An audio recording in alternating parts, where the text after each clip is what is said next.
Good morning বন্ধুরা, অনেক সকালবেলা আজকে উঠে গেছি। ঘরে এখনও কেউ ওঠেনি। আমি উঠে নিজের মতন কাজ ছেড়ে এক কাপ চা করে খাচ্ছি।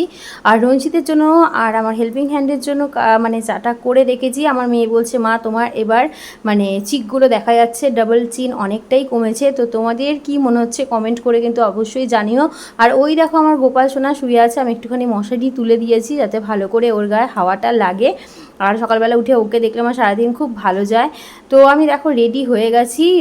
আমাকে যেতে হবে, আজকে আমার একটা এক্সাম আছে সেখানে। এটা বেশি দূরে না, সামনাসামনি, আমি একাই যাব। আর আমার খুব জোর মাথা যন্ত্রণা করছে, কারণ জাসমিন এর আগে ৮ ঘন্টা চিৎকার করেছে। আর ওর চিৎকার শোনা মানেই আমার মুড অফ হয়ে যাওয়া, আমার মাথা ব্যথা শুরু হয়ে যাওয়া, এরকম একটা ব্যাপার।